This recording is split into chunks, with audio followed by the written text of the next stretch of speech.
आप देख रहे हैं बाबा जी के छोटे छोटे सपने। पूर्व में उड़ीसा देश को राजा महाप्रताप कहकर एक महाराज पालन करता था। वो बहुत बलवान था और युद्ध का वीर भी था। उनसे और उनका सेना से अगल बगल वाले राज्य वालों को बहुत डर था। उस देश में कलहंडी कहकर एक गांव था। वो एक जंगल के क्षेत्र के बगल में था।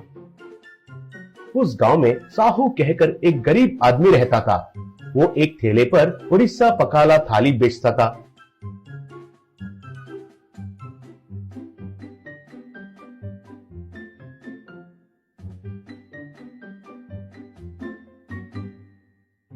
घर में चावल में दही मिलाकर उसमें तड़का डालकर एक डब्बा में लगाकर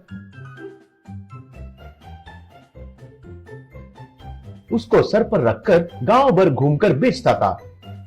आने वालों को पखाला को प्लेट में डालकर चटनी और पापड़ डालकर देता था। उसका स्वाद बहुत अच्छा होने के वजह से बहुत लोग उनके पास आकर मजे से खाते थे।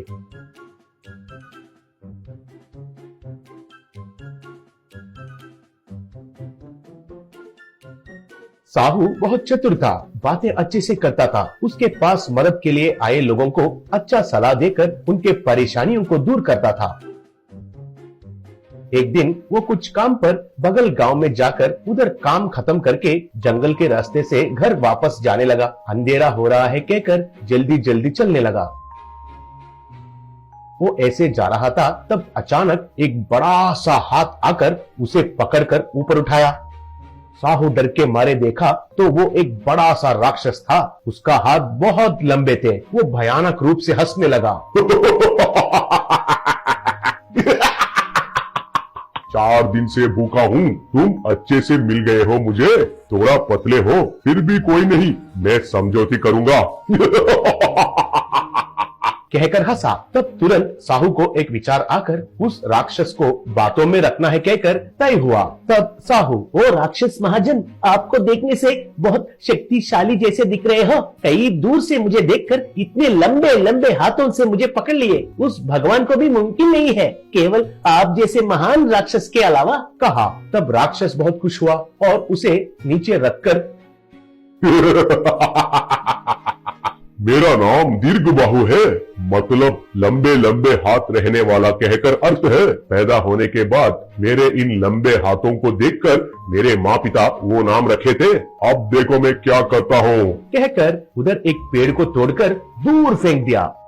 तब साहू, अरे वाह, आप कितना शक्तिशाली है। आप जैसे महान राक्षस के लिए मैं खाना बनने वाला हूँ, तो मुझे बहुत खुशी हो रहा है। मेरा जन्म धन्य हो गया है। मैं तो एक ज्योतिषी हूँ। आप मुझे मार के खाने से पहले आपका जन्म का रहस्य के बारे में बताने दीजिए मुझे, कहा। तब राक्षस आश्चर्य होकर, क्या मेरा भी जन्म रहस्य रहता है क्या? ठीक है, वो क्या है बताओ, पूछा। तब साहू, आप जैसे महान वालों को ही जन्म रहस्य रहता है, मेरे जैसे साधारण इंसानों को नहीं रहता है। एक बार आपका हाथ दिखाइए, कहा। तब राक्षस हाथ दिखाया। तब साहू हाथ देखकर कुछ गणित किया जैसे नाटक करके, पता चल गया है। 2 पीढ़ियों से इस उड़ीसा राज्य को पालन करने वाला महाराज राजा महाप्रताप तो आप ही हो।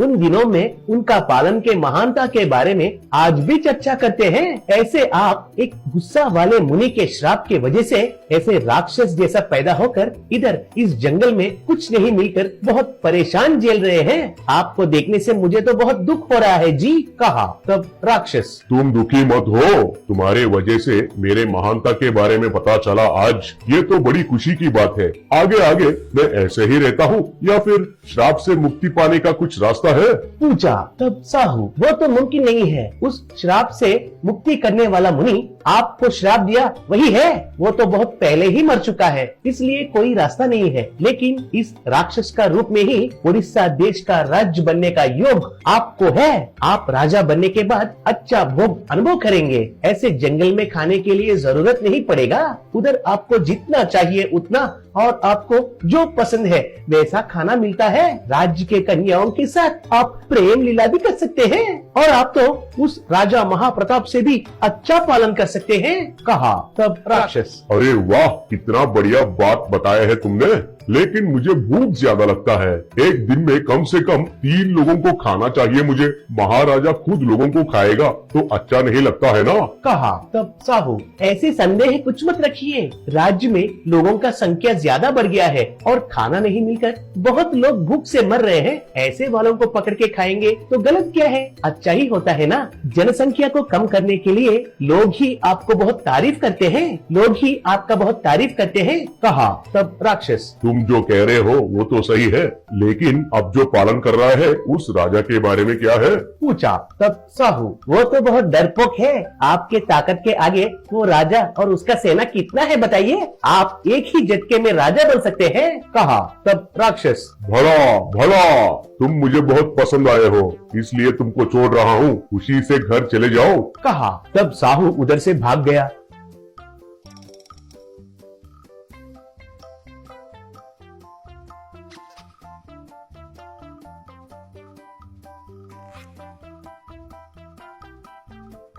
ऐसे राजा के किला पर उस राक्षस हमला करने के लिए गया तो महाराज और उनका सेना बहुत साहस करके उसको मार दिए। ऐसे वो राक्षस कुत्ते के मौत मर गया।